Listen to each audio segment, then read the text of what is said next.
It probably has one of the best bass lines for me right now. It's Matthews with Hang In There, and every time I hear it, I just feel like, oh man, Matthews definitely tapped into that South African sound and flavor and blood when he went into this one. Gets us to 12 minutes after 4 o'clock. It is an incredible Friday afternoon.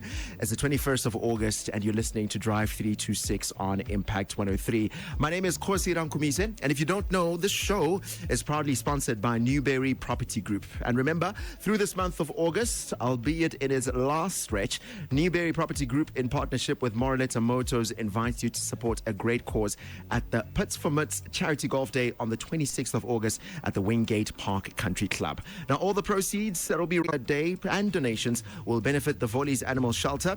So you can also help by donating dog or cat food, blankets, all towels, leashes, collars, cleaning materials, the whole 9 yards, at Newberry House at number 915 Jacques Street in Moraleta Park. And if you're keen to play a good game of golf, you can enter a 2-ball or a 4-ball. And let's see if you've been using the time at the driving range really well. And if you're a business owner, you can also sponsor a hole for excellent brand exposure. But for more details and anything else you might need, visit newberryprop.co.za today. And of course, they'll give you all the answers to the questions that you might have. Now, with it being Friday, the 21st of August, it's always good. We all look forward to the weekend. We all look forward to just a little bit of rest and being able to catch up with family and friends. But for most of us, the weekend always means an opportunity for us to get into the sporting world. When it comes to local football, man, oh man, lots is happening. And of course, the heat is on. And we're always talking about what's happening in local football. For the most people, especially when the national teams take part, that's when most people speak about local football. And I think we did that a lot this year with both Bafana and Banyana doing some incredible work outside of South Africa. In the US of Americas with Bafana, and of course with the WAFCON that just happened recently with Banyana. So to talk about that and so much more, and the journey that's ahead for local football, and of course the fixtures that's around the corner, I'm joined by two incredible gentlemen, South African football legends, Vuyo, who is just an absolute incredible record holder in terms of the most PSL appearances in the history of the league. Full stop. He joins us in studio to tell us about where he finds himself, the journey of leaving the sport that he loves so much, and of course the future of South African football. But he's not alone. He travels with Mntambo, aka Figo. I think if I say that, you might say, that's the one I'm thinking about, who's also just recently stepped away from the passion of football that he loves. And both of them carrying the heart and the flag, really, of South African football. And they are the right people to be talking to this afternoon. Bafethu, welcome to Drive 326. For having us, and greetings to the listeners at home. It's good to have you, gents. Figo? Yeah, thank you for having us. I think I want to start off with how's it been since retirement. You know, usually retirement happens in the 65s and people are in a line for the SASA card. So you're doing a different retirement. I don't know this one. It's much earlier than usual. How's retired life been finding you? I can't even explain, because retired today, a day later got employed, so I don't know what that feels like. Maybe Vuyo might have a better understanding for that, but for me, I think I've been blessed. After a lived career, 13 years of tying the boots, decided to call it quits, decided to hang the boots, and just a day later, I was employed at SABC, as a sports analyst. That's been great, but also it speaks to the transition that I've been preparing for over the years. So it's a decision that took me about 2-3 years to make, and now that I'm at this stage of my life, I'm excited, and I feel that I'm in the rebuilding phase of my life. I'm starting afresh, building the next chapter of my life. Man, and I think it's incredible to kind of see this new wave of transition of footballers in terms of, yes, you retire because of whatever the reason is, which, Vuyo, just by the way, you feel very strongly about this idea of age can't be the reason a person should stop. Technique and skill and, the ability on the field should be the thing that determines it. But almost a year and a month, a little bit for you, since you've stepped away, do you find that you've positioned yourself in a way that you now carry a voice, not just because of what you do on the pitch, but behind the scenes that still echoes to the teams? Yeah, Kgosi, I'm one of the fortunate ones, to also have a good transition. Whereas, after playing, I was being put as an DDC coach at TS Galaxy. And I have to thank Mr. Sukazi and everybody at the club for giving me the opportunity, because just like Figo just said now, I didn't feel much of a transition from retiring from football because I was part of the still part of something that I love, waking up in the morning and still going to training, but differently this time as a coach. Yeah. So, but then, it could have been worse because you hear a lot of stories about players who just sit at home and do nothing from, doing whatever you've been doing for 13, 14 years in your career, and then we wake up in the morning that you don't know what to do with your day. I think that's not something that I can wish even to my worst enemy. Because life is hard after football for many of the players. So I'm one of the fortunate ones, and it's good to hear stories like Figo's story because they can still inspire the little ones, to say football isn't that bad. Because if you hear a lot of people talking about retired life after football, you can bring you into tears. You hear the stories, we see them on newspapers, and we kind of imagine the space that the players are in. But today we're not here to talk about the politics of football, right? It's not every day that I have people who might be able to analyze the game as well as the two of you, right? And I want to start off with what I spoke about earlier, the national teams. It's been a big year for both Bafana and Banyana, and I maybe want to start off with Bafana, which is, I think, seeming to be a hot topic in different directions. Coming off of the World Cup, we've kind of seen the head coach taking a bow at Hugo Broos stepping away, and now there's chatter of Pito Misimane, and even though Safa's saying we haven't really signed the final paperwork, we're all kind of preparing our hearts for it. But this is getting interesting, and Figo, maybe I want to bring this to you because this is just a few days, really. At this point, we're leading to days before the AFCON qualifier, but we still don't have finality on it.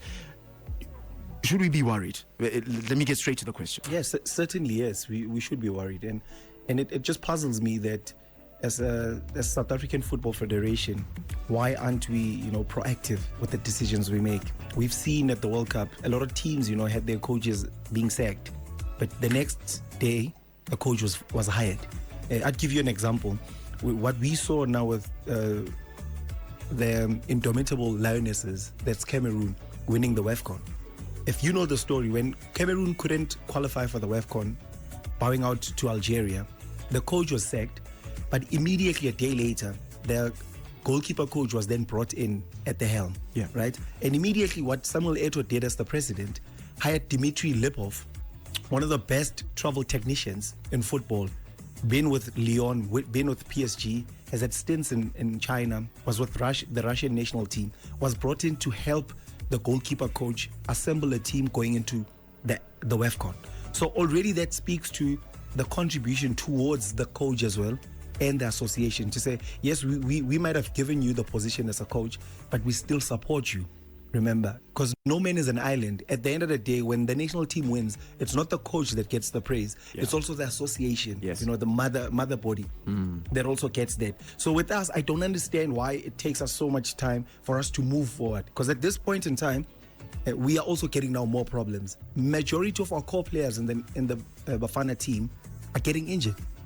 Right, we have Mbogazi who's out, we have Mudau who's out, we have Mukwena who's out with injury. A lot of players are fatigued, and already if we don't have a coach as yet who can now start assembling a team that would start the qualifiers for the AFCON, it then becomes a problem. At the end, we are still going to blame now the coach who will be in charge. Say, hey, you're a failure. But why is it when it's one of our own that there's, get around, it's not always straightforward. It's not always straightforward, but when it's an international, somebody that comes from outside, a lot of steps are taken so quickly. The support is there, the president is there, they have been given a budget, and there's a whole lot of support. So it still puzzles me at the end of the day. So it could be familiarity that's keeping Safa from getting straight to it, because it's like, man, keep it, man. I mean, you know us, we know you, come on. Your familiarity breeds content. Yeah, so and I think that's where we're finding ourselves a little bit stuck now. And I think it's quite a shocking thing to realize, especially on the back of the World Cup run. You kind of want to capitalize on that steam, which is the steam that Banyana is running on right now. And maybe I want to bring this to you, Vuyo, because Banyana's now coming off of WAFCON. We've seen them really push and find their gear, and of course two games that were very important, at least for us watching. Their last game at the WAFCON, which it felt like a gift from God, and then the game with Nigeria, which in itself just felt like not even a gift from God. That felt like them showing up and saying, we've earned our place here. But now the World Cup qualifiers, all roads leading towards Brazil, is coming up later on this year. Our first game, if I'm not mistaken, is with Chinese Taipei. Yeah. Confidence level on the back of performance that we've seen at WAFCON. Do you think 2027, the road to Brazil is looking as clear as what we hope?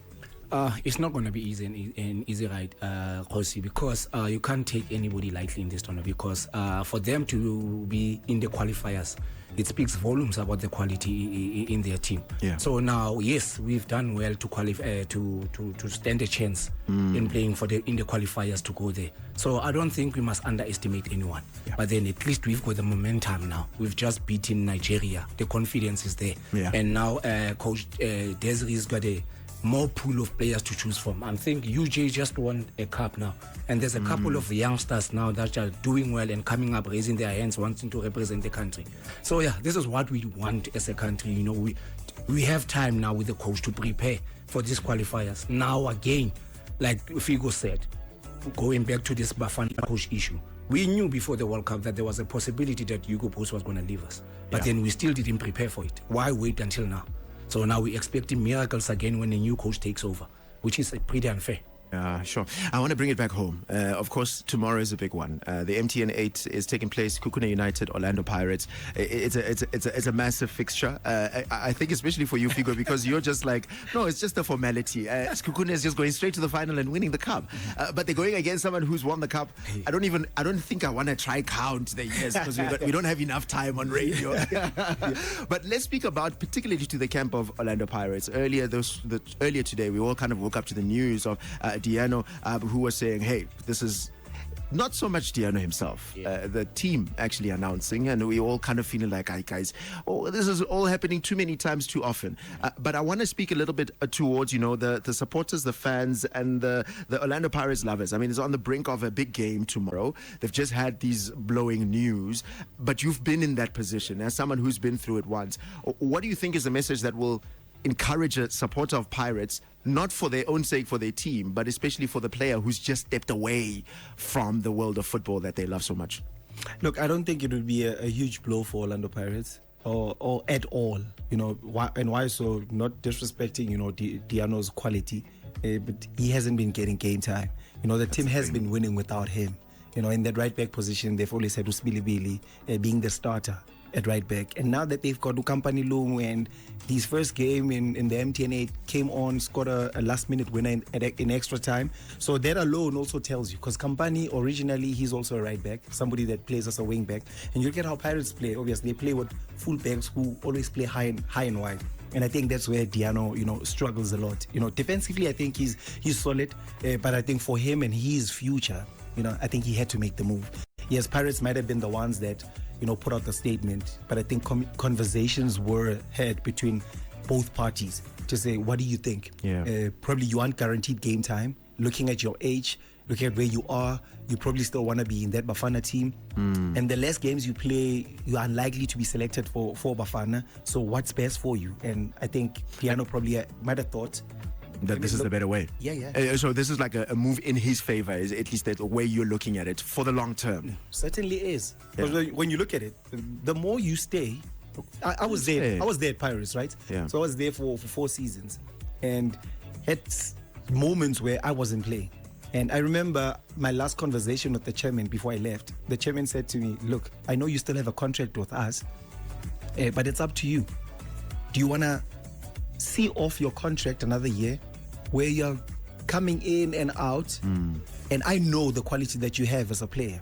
So can I, take you through to Kukune United, where you'll get regular game time and show the people who you are, the Linda that we signed from Chippa United. And that was a father to a son conversation, but people never understood. When Pirates said, thank you, Linda, for your services, it comes across, Abamkoshili. But actually, conversations were had. They were elevating you. Yeah, and what happens when I get to Skukune, then I get captaincy to lead the team, and then performances start coming in, and people say, hey, this is the Linda that we know. So sometimes it does work for you. That when you're because at Pirates, they'll always tell you, it's either you good for the environment, or the environment is not good for you. So you got to make the decision. You have to make it work in the long term for where you want to go. Yes, you wanted to. Kgosi, on the flip side, I'm just hoping it is the way Figo puts it, where there was a conversation, to tell the player that, you know what, we're going to be putting you somewhere, you're going to benefit, and, there's a team that's signing you there, and we're going to make sure that you go there and play football. Yeah. Because we know we're speaking about mental issues of soccer players, where you look where we are in the season right now. I mean, Royen now, if he didn't get help from Orlando Pirates to find him a team or his representatives, he's going to go sit at home. Yeah. And that's a problem. That's a problem. We just lost Jaden Adams because of mental health. Health. So now we don't want to have more of this. And I'm hoping that, teams, they start to realize that the effect they have on players. I mean, you had the whole preseason to decide on the future of the boy. And if you knew that you won't be having the boy in the team for the season, why keep him until now? Yeah, you should have known and planned it even earlier. Yeah, exactly. So now, and this is what prevents what we spoke about at the beginning of the show, really, from both of you, speaking of the life after the retirement. That if the team has got that foresight, if they can think of it in terms of SAFA towards the coach, to the national team, so much more even on a lower level towards the team, towards the players. Jens, we're running out of time because we could talk football from here until the game tomorrow. But I have to ask about the game tomorrow. Of course, we're getting closer towards the final. Wafa MTN 8, Kukune, Orlando Pirates. I'm not even going to go to Figo first. Vuyo, let me come to you first. Your prediction at this point, you've seen the play so far. You've seen how we've gotten here. Who do you think is going to be taking it tomorrow? And then based on your answer, I'll ask you about the final. Oh, yeah. Kukune has been doing well. And obviously the favorites, Orlando Pirates. It's not going to be easy. They are going to Limpopo. It's hot, and Kukune's got supporters there.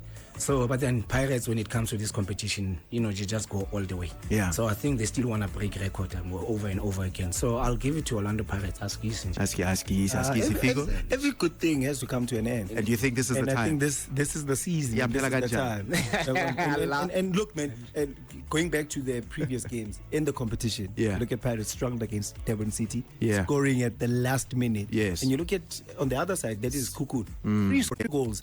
If they work on their defense to stop those goals from coming in, they do have ammunition in upsetting Orlando Pirates. Look, we'll see what happens tomorrow. The cup itself is here in front of me, and taking a quick 180, 160, I don't know what they call it, just turning around. 2025 Orlando Pirates.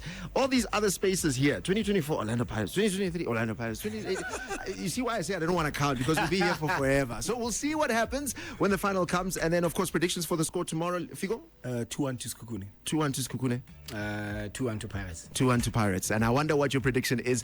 All roads lead to, of course, the MTN 8 game that's happening tomorrow, and of course the rest of the league for the rest of it. Bafethu, thank you so much for stopping by. Thank you. Thank you very much for having us, King. Absolutely. And I hope you are also making plans to make sure that you catch that game tomorrow. Scrolling, searching, comparing. Finding a property today can feel